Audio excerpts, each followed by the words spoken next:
This is the Alternative Investing Advantage podcast from Advanta IRA, where we show you how to explore investments beyond Wall Street and open your eyes to new options for your portfolio. It's time to take control and give yourself the freedom to choose where you invest your money.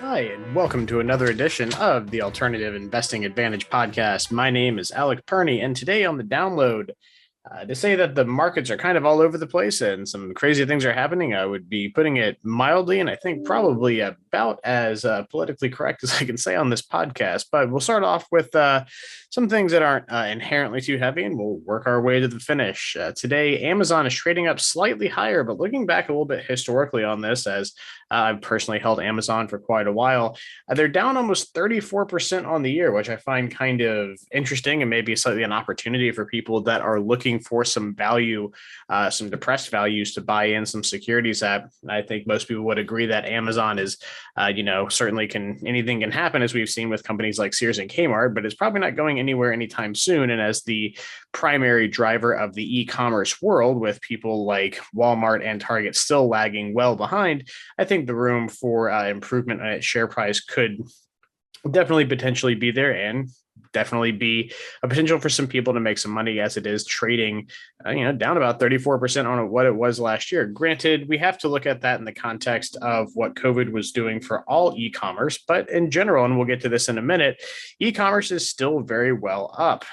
Now we're shifting into consumer electronics, manufacturer of microchips and general graphical processing units. Advanced Microsystems, or AMD, is trading up as the sales of CPU and GPUs have remained steady, and production has almost caught up to the level of demand that we've been seeing. So the large semiconductor manufacturers are starting to see a little bit of a climb back to pre-COVID levels of supply and ability to produce these microchips and things like that, which is wonderful news. Maybe not necessarily all for share prices of things, but cost of goods certainly hopefully will be directly affected by this, namely things like production of vehicles and end consumer units of almost anything that takes a microchip. So the trend coming out of AMD, although they may be not necessarily the largest producer of microchips for things such as vehicle computers and things like that, hopefully this is an indication that the main manufacturing centers in Southeast Asia are starting to get production back to levels that are going to be meeting demand, which will help to drive down some inflationary measures that we've all been experiencing in our day-to-day lives, especially if anyone that's been trying to buy a car for the past 2 years has been well aware of. Now to get into a little bit heavier news. This happened after we did the recording last week of our podcast, but the token, the cryptocurrency Stellar Luna, had its blockchain halted by its developers to try to keep future pricing attacks from happening. Essentially, if you don't follow what has been going on in the cryptocurrency world, the coin Stellar Luna, which was the 9th largest traded or most popular cryptocurrency on the major exchanges 2 weeks ago, had over $20 billion of market valuation wiped off the market in 2 days. And some are estimating as high as mid-50s to almost $90 billion of total value wiped off of cryptocurrency markets in general because of this stablecoin crash. Now, a stablecoin is going to either be directly pegged to a particular currency, such as the US dollar value, or algorithmically pegged, meaning that because you buy one coin doesn't necessarily mean there's $1 in deposit being held by a certain developer. It might be algorithmically based by just saying they are pegging this particular coin against a certain value of measure. Now, this is a big deal because while there have certainly been some smaller stable coins that have failed, this is by far and away, by a multiple of many hundreds, the largest one that has happened. And the ripple effects also caused the main liquidity backer, the Tether coin, to also depeg from the dollar standard as well, briefly, although it did come back up.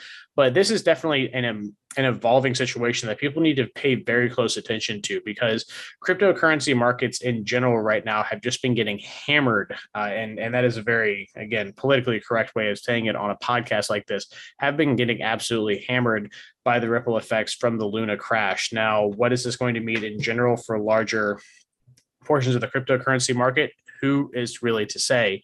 But even large powerhouses such as Bitcoin and Ethereum have been getting very, very widely hit with regard to their prices. Now, the prices for Bitcoin going down into the bottom 30s and upper 20s, which are prices that are coming off of $60,000 per coin highs. So just to kind of give you an idea of exactly where that is going, it is not very pretty in the cryptocurrency markets right now. But with that said, the old adage of when there's blood in the street, buy property might hold true. This could be a very good buying opportunity for people. But I would, again, as I've always told anyone that's ever asked me about investing in cryptocurrency, if you don't know exactly what you're doing, or this is not something that you want to pay full attention to, only utilize enough money that you are fully and ready and willing to lose 100% of your investment with. I think this is a very well illustrated point, is the fact that if one of the top 10 cryptocurrencies can essentially be zeroed out within 5 days, that is should be a very big wake up call for people that maybe have been a touch blasé about how they have been looking at their crypto investments as something a lot more stable than it is. So take this kind of as a cautionary tale. If you held Stellar, I do hope that, your losses were minimal, but also just make this as kind of maybe a time to start reevaluating some of your holdings if cryptocurrency is something that you are looking to make a larger stake in your investment portfolio with.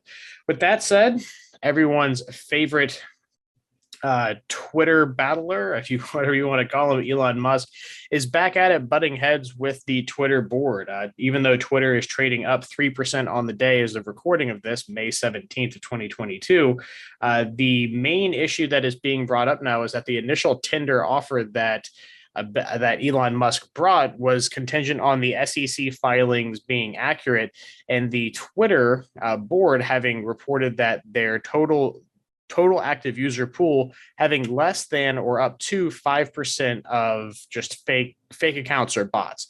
Elon Musk coming out and saying that he believes this is much higher and saying that the deal could still be on, but for a lower price. However, the Twitter board and directors are saying that they are still planning on moving forward with the original deal. So which direction will this go?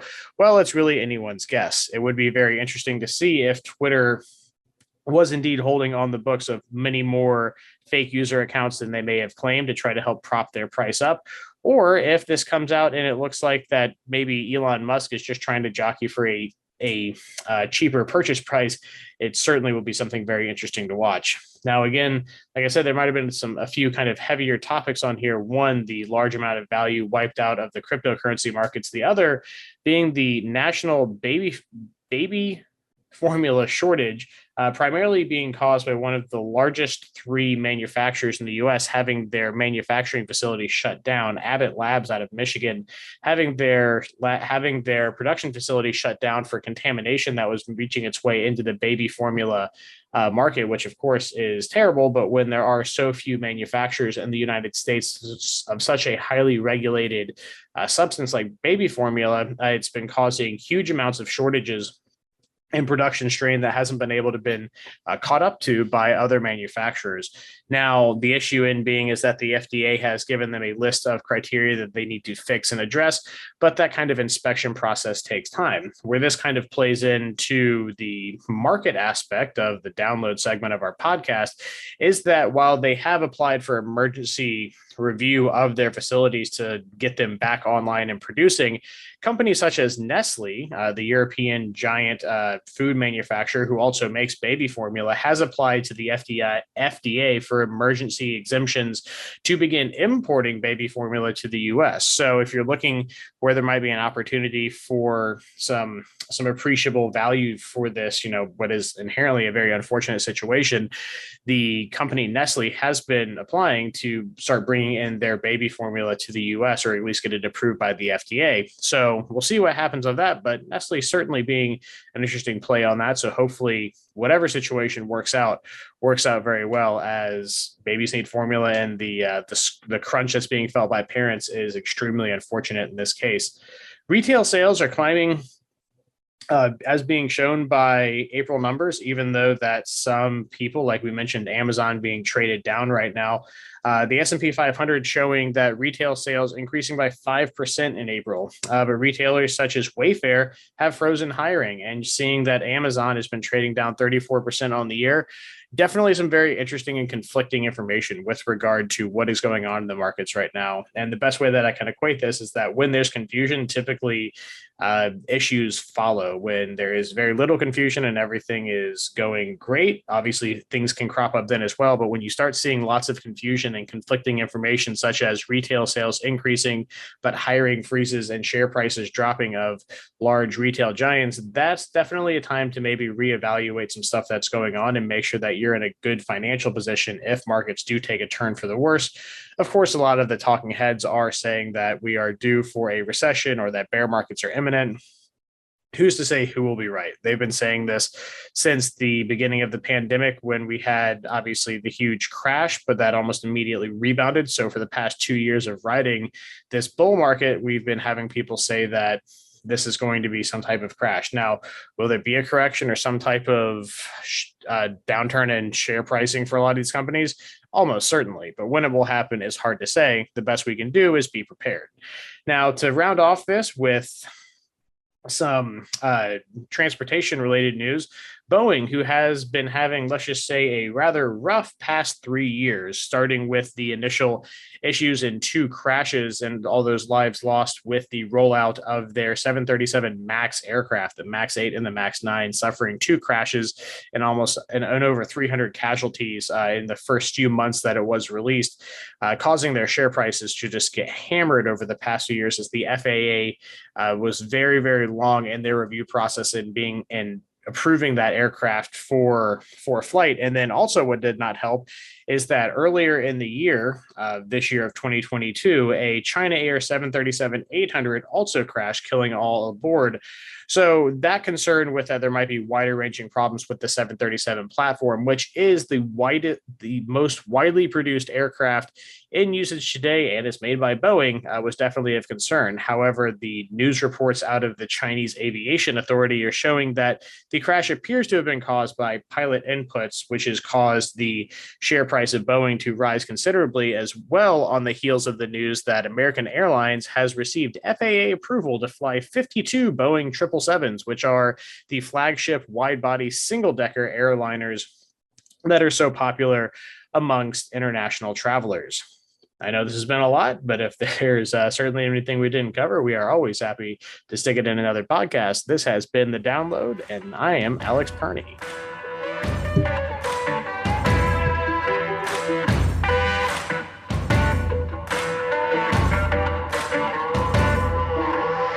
Today on the what is environmental, social, and governance criteria, more commonly called ESG. What are ESG criteria? Environmental, social, and governance criteria are a set of standards for a company's operations that socially conscious investors use to screen potential investments. Environmental criteria consider how a company performs as a steward of nature. Social criteria examine how it manages relationships with employees, suppliers, customers, and communities where it operates. And governance deals with the company's leadership, executive pay, audits, internal controls, and shareholder rights. Environmental, social, and governance criteria are an increasingly popular way for investors to evaluate companies in which they might want to invest. Many mutual funds, brokerage firms, and robo-advisors now offer products that employ ESG criteria. ESG criteria can also help investors avoid companies that might pose a greater financial risk due to their environmental or other practices. This has been The What Is.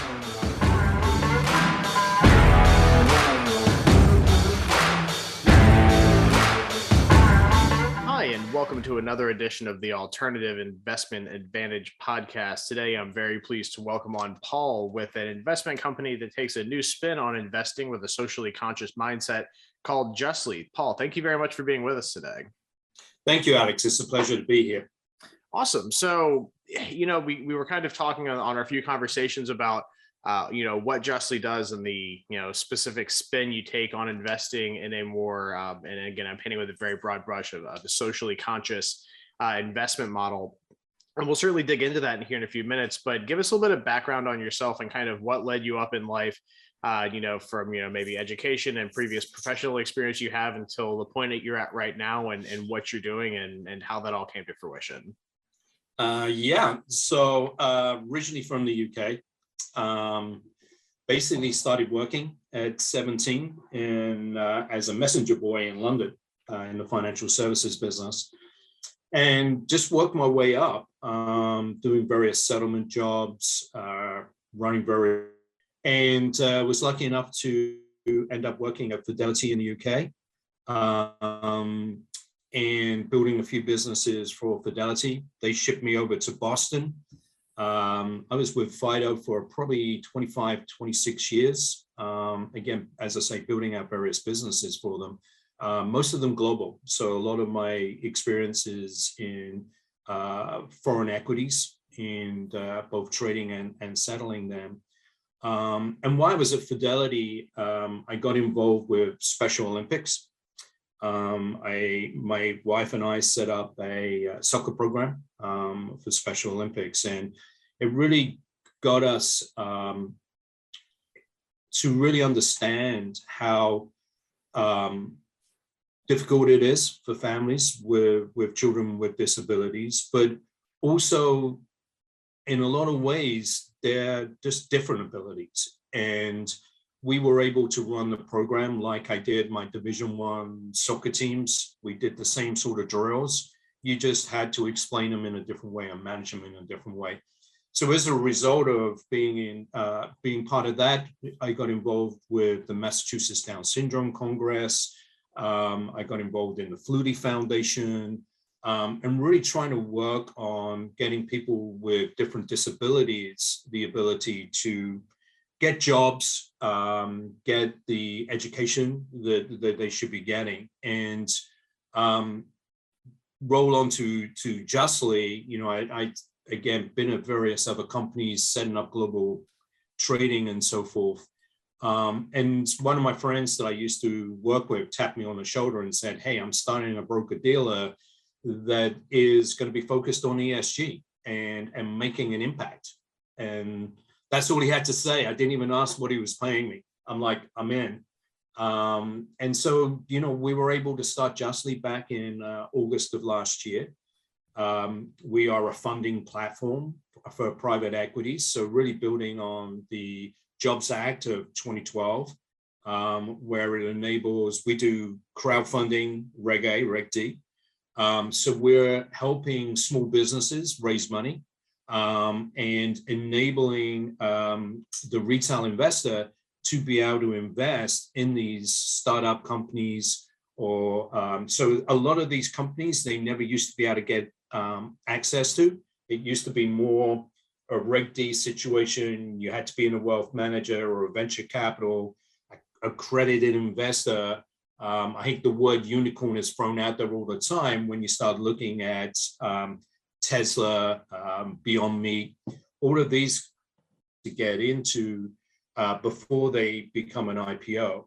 We enable people to invest in those companies at the very, very early stages. And again, the focus is on ESG, and I think you and I will chat more about what E, S, and G stands for. But basically, it's companies that are looking to make an impact by either in the environment, socially, or via governance. That said, we do have deals on the platform that aren't ESG. And the reason we do that is they are good investment deals. We're actually got a cancer drug right now that is getting a lot of interest. And for those deals, we're actually going to give 20% of our net profit raised from that deal to a nonprofit that focuses on ESG. So therefore, anyone coming to Justly and investing via Justly is going to make an impact, either in the companies they're buying or us donating to a nonprofit that will support an impact in one way or another. Great, yeah. We'll dig into a lot of that here in a second. One thing I've done on this podcast and a lot of what we've covered here at Advanta is a lot of the stuff in the Reg D space. I think a lot of people here that come in are relatively familiar with raising capital. Either and typically it's in some type of limited partner fashion for things that are credit under Reg D of the Jobs Act. But you mentioned you also invest or you support and put out stuff under Reg A. Can you give us a 30,000-foot view of what that means for the investor that's hearing something that might be coming to us that's relatively familiar with Reg D? What does Reg A encompass with regards to raising capital and investment? Great question. So if you look at CF and Reg A, they come from the Jobs Act, and then you had Reg D, right? So Reg D is an accredited investor. So it's very, very limited. So what the Jobs Act did was brought along CF, which is crowdfunding. And originally that was companies looking to raise up to $1 million.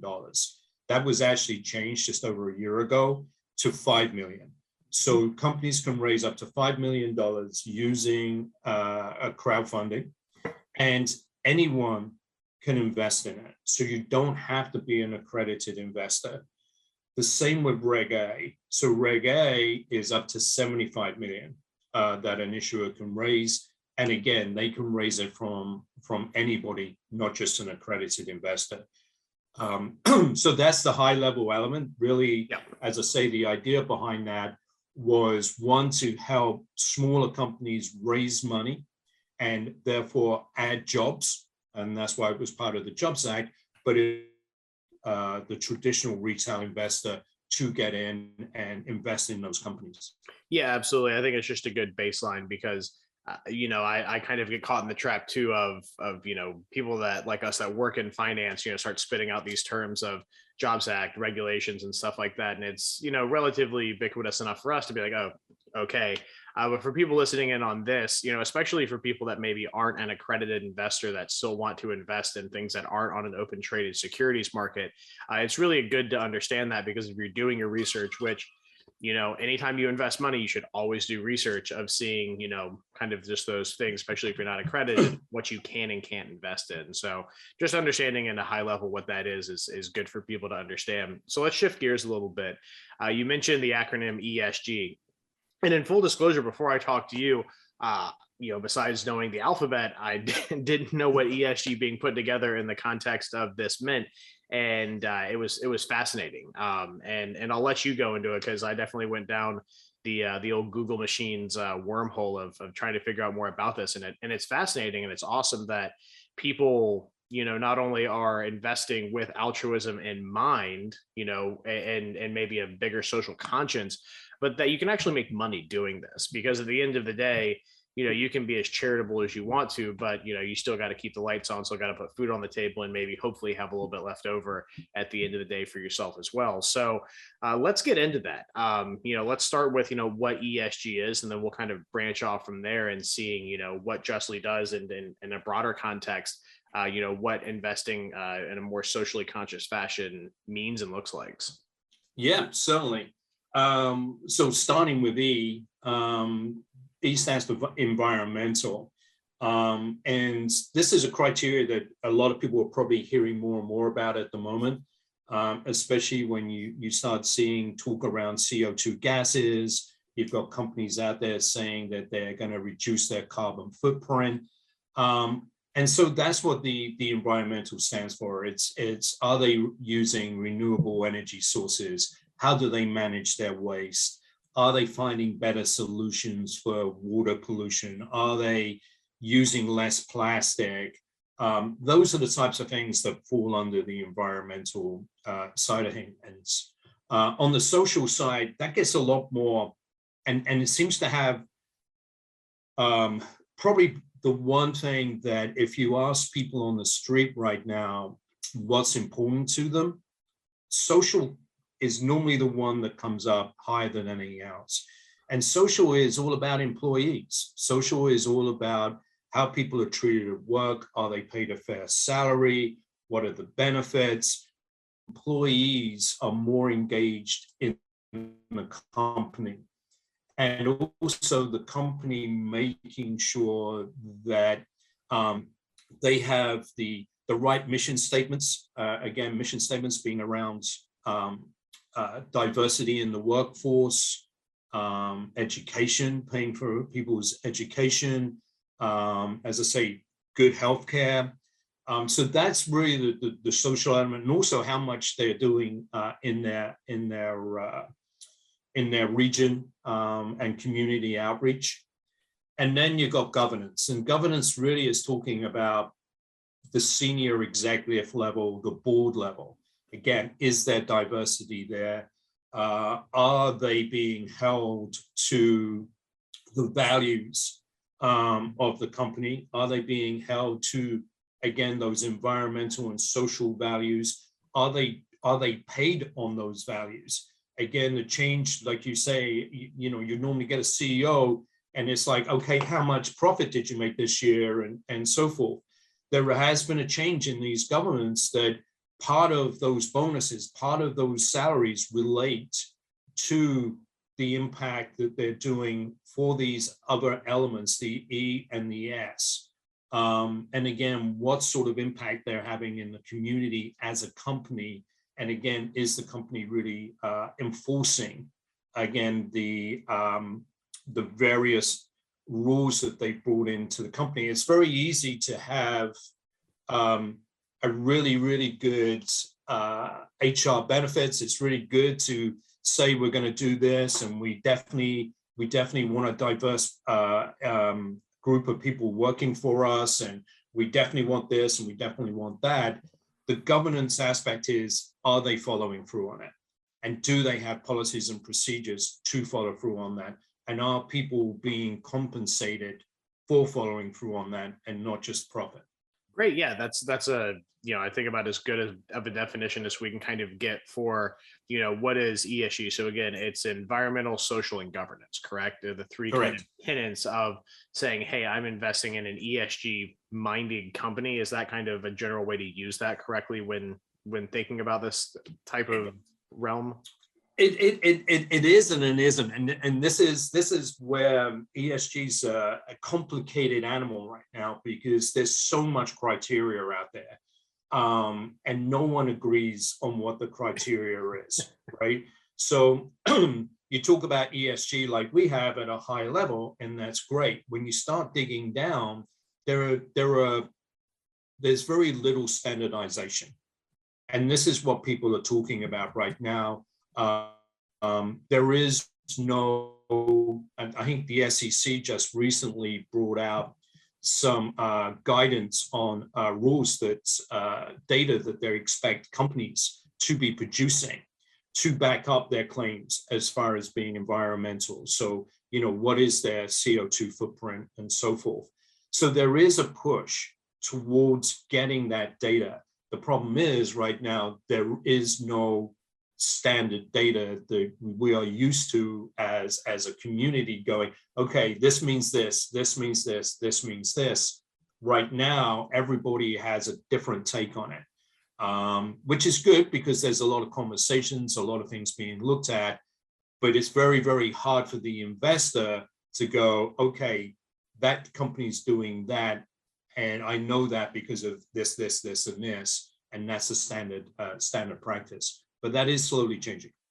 Yeah, that's definitely kind of something to examine, because just like with examining any type of, investment instrument, I mean, I remember going through school and kind of learning what, a beta analysis was, but how much does that ever really apply in a real world, or when looking at something and it's like, okay, great, you understand this, but how does it apply it? And really, what is the overall adoption of a certain set of standards when looking at going into investing in something? Now, with this industry, you mentioned that there's kind of a push to, centralize at least what does this mean and what are the criteria for saying, hey, this is an ESG company of a certain funnel and a certain standard.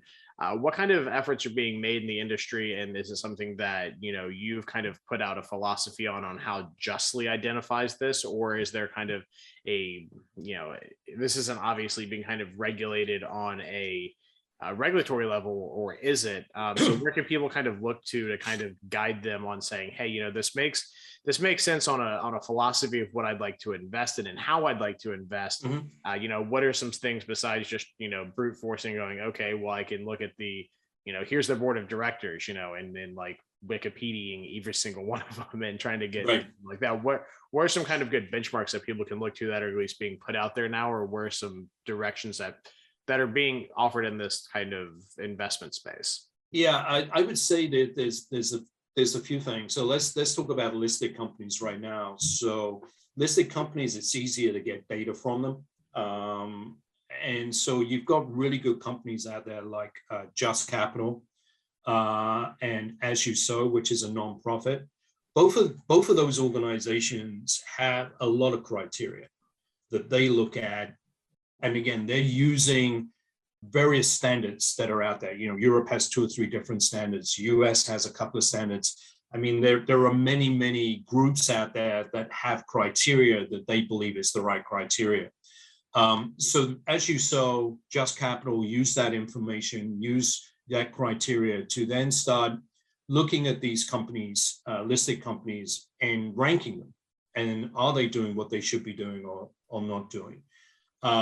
So again, that would be great for an investor if they can look into that information. And again, Just Capital and As You Sow can certainly help on that. When you get into the private equity side, that's harder because a lot of these companies are small. They don't have the technology. They don't necessarily have all the data they need. So what we're doing is we're teaming up with an organization called Proof of Impact. And Proof of Impact, again, have a system which, again, is able to look at the same criteria that As You Sow and Just Capital use and use it in the private equity space. So we're working with them. They're going to be a separate group from us. They're the ones who are going to work through with the various private equity companies to see what criteria they get, right? That will be posted. That information is posted. So the reason we want to do that is that with any investment, right, you should know what you're investing in. Sometimes it's passionate. Sometimes, you buy into, Virgin Galactic because you love going to space, right? You love that concept.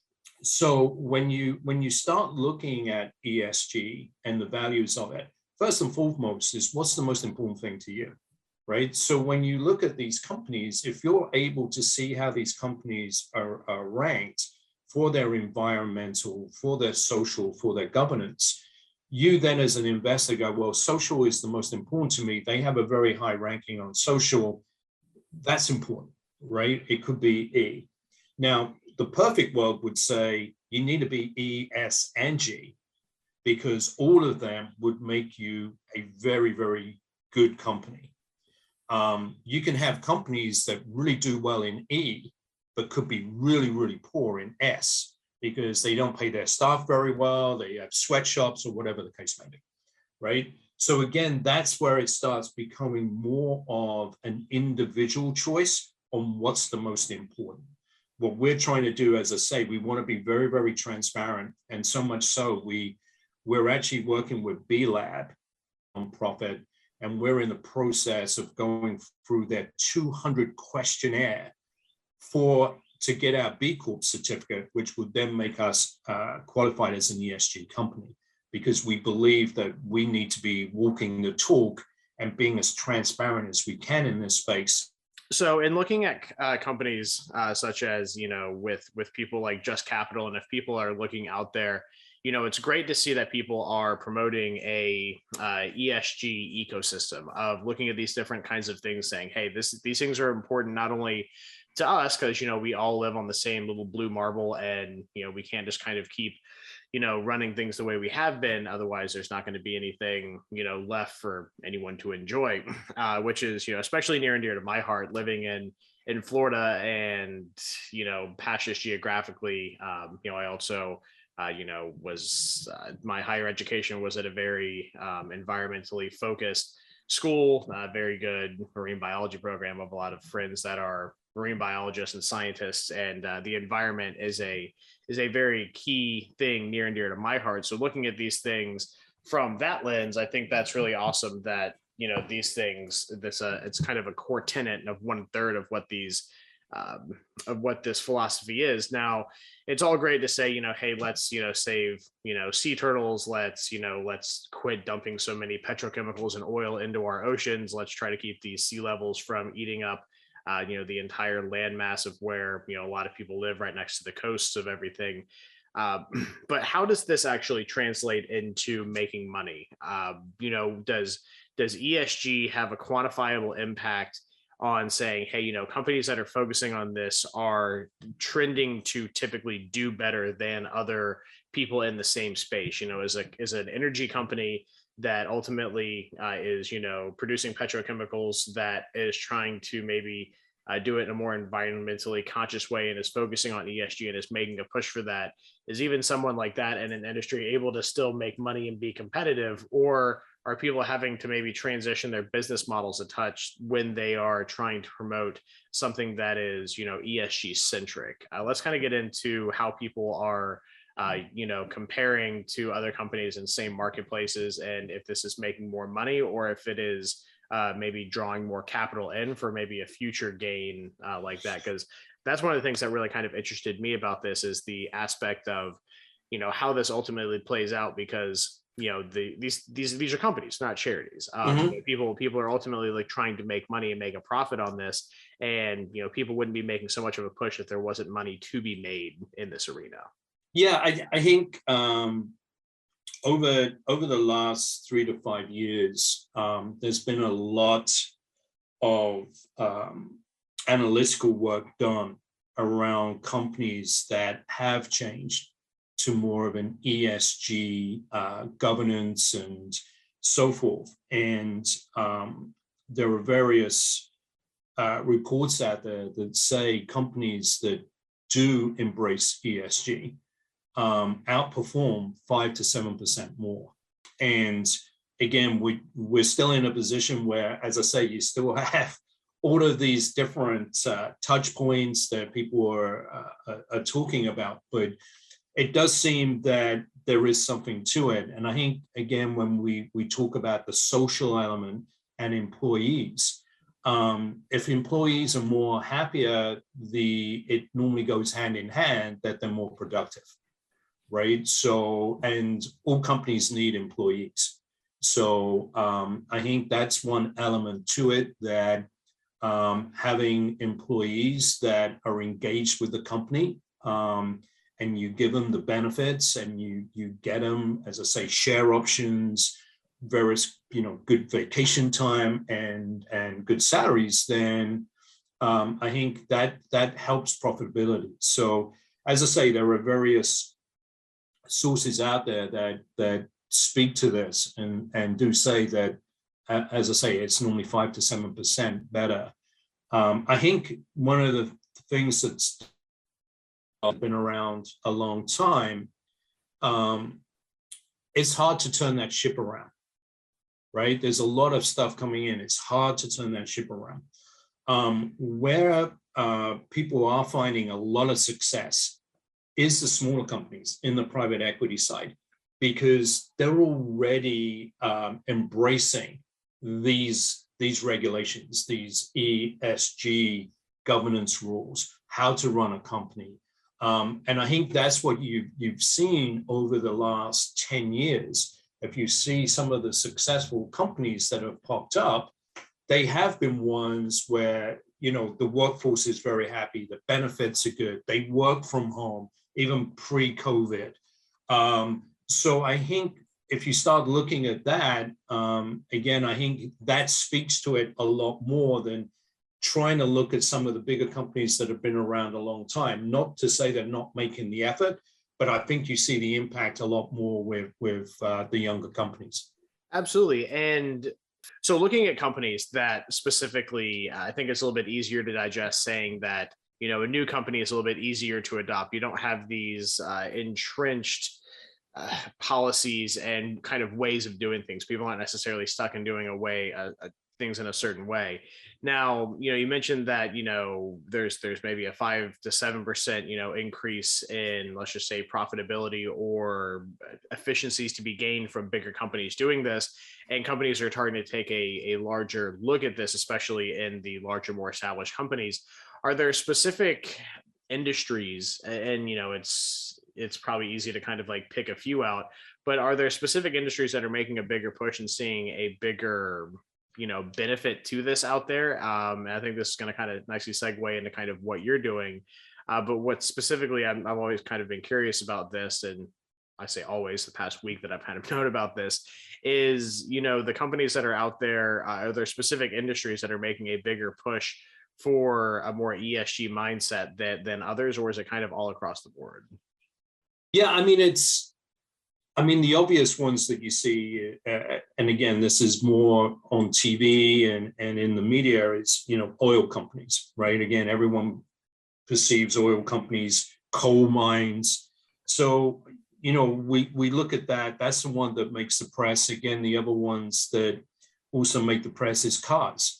If you look at the TV now and the ads for cars, nearly every ad is for electronic vehicles of some form.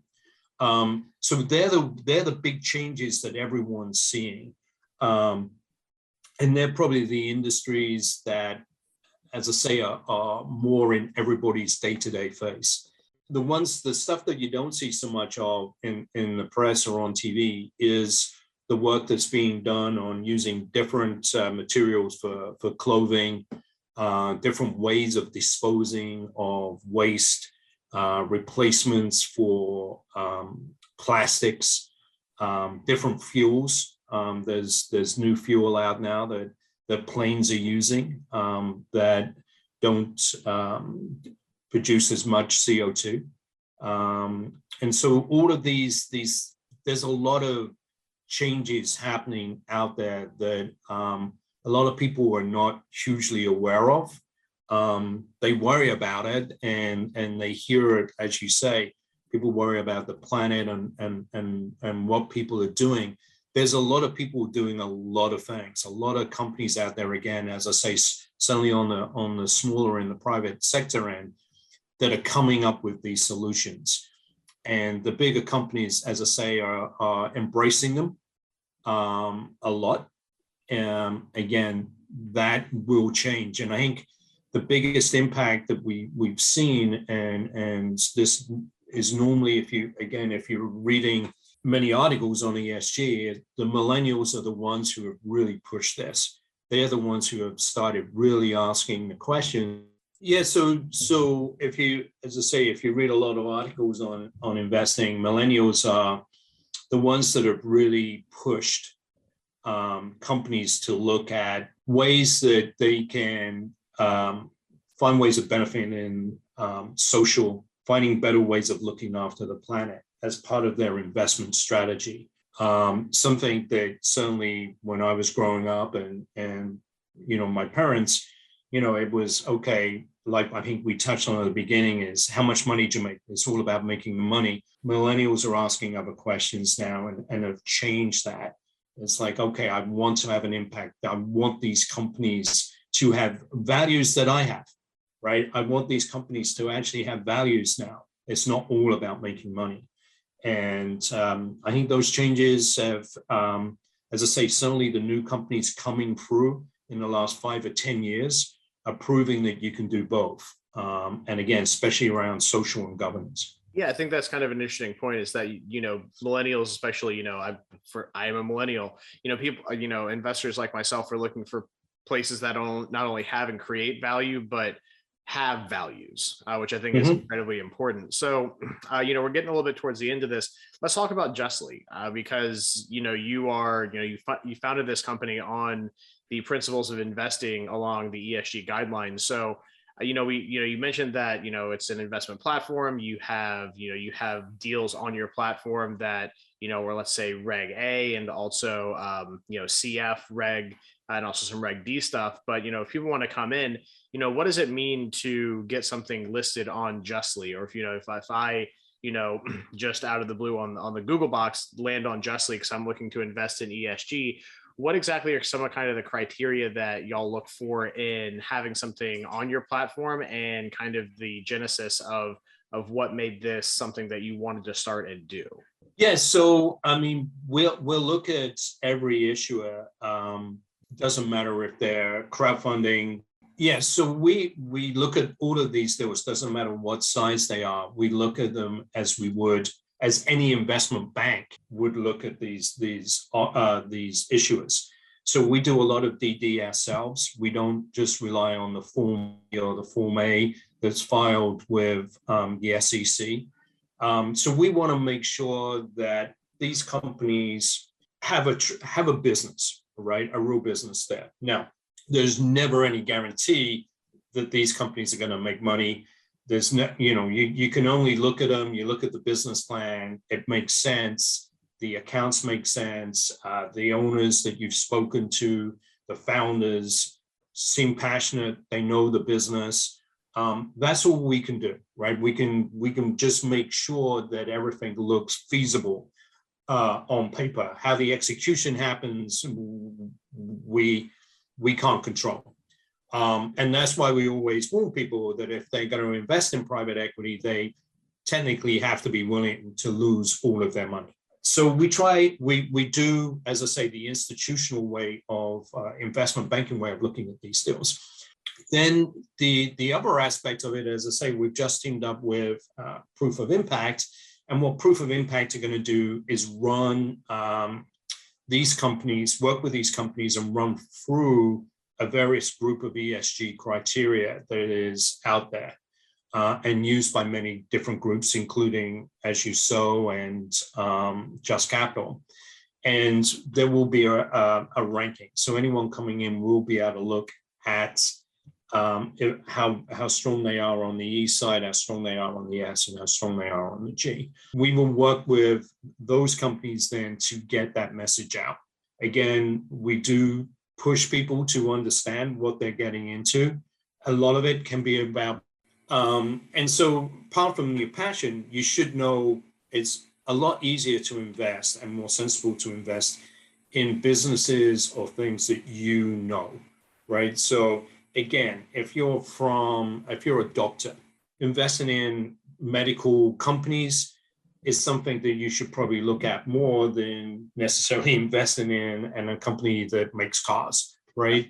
So again, that sort of, but always do your research is the key thing in this space. Now, one of the things that is happening, and away from millennials actually, is that people are looking at this as a way of having an impact instead of giving to charity. So people are now looking at, hey, if I give money or invest money into this company that employs people with disabilities, I'm making a direct impact. I can see the impact. I have some skin in the game. I know all my money's going to that company. So there are people now looking at that way of investing. And it's more about knowing they're having the impact they want in an area that they feel passionate about. And hopefully they will actually make money from it as well. But it's more about that direct impact that's become important. Yeah, absolutely. I think that's a really great way that you mentioned that you take an approach to this as a very traditional analytical due diligence perspective on the companies first and foremost, because again, it's all well and good to have good intentions, but making sure that you have the DD done, making sure that everything is set to where that, investing in private equities is across the board inherently a riskier venture on a whole than regulated securities. That's just the nature of the beast. Doesn't matter what regulation it falls under, it is inherently going to be more risky. It's not necessarily a gamble, but it is a higher degree of risk, but comes with a higher degree of reward as well. So seeing that you take that approach is really interesting. And then the fact that you first when that goes through that, okay, this makes sense. And then you analyze it against your principles of ESG and the other metrics that you use is a really interesting way and approach to take with this. And I think that especially for people such as millennials as myself, or really anyone that's interested in having a more impactful and I don't mean to use that term in a kind of a pun, because this is, qualified as impact investing. To have more of an impact with their investments is a very, very interesting way of taking this in the lens that you look at.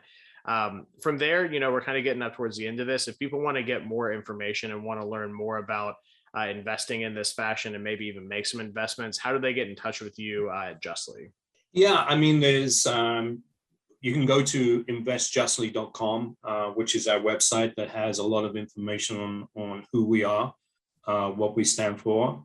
You have the ability via there to see all the deals that we are currently active in. So that will give you an awful lot of information around that. And then you can email us, again, info@investjustly.com. You can email us and we'll answer any questions that anybody has. Again, we are very transparent. So any questions anyone has, any information they need, we will attempt to get that to them.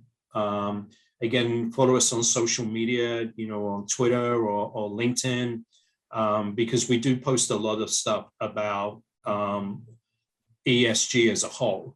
So not necessarily about Justly, but about what's going on. So new fuel technology, what's happening in the Amazon, different ways of farming and so forth. So we are trying to get as much information out there as we can about the impact that various other groups are making and companies are making as well. All right, fantastic. Well, I really appreciate your time today. Again, this has been another edition of the Alternative Investing Advantage podcast. Paul with Justly, thank you very much for being on with us today. I encourage anyone that wants to learn some more about investing with an ESG mindset to reach out to them or do research on your end, because it's a very new way of thinking. And, as opposed to all the other guests and things that we've had on Advanta's podcast right here, is really kind of a new lens of looking at it. It's not just about making money, but it's also about making an impact. So again, Paul, thank you very much for being on with us today. I really appreciate your time. My pleasure, Alex. Thank you very much for having me. Thank you for tuning in to the Alternative Investing Advantage podcast. Tune in next week for more investing tips and strategies. Want to hear more episodes of the Alternative Investing Advantage? Search podcast at advantaira.com and subscribe.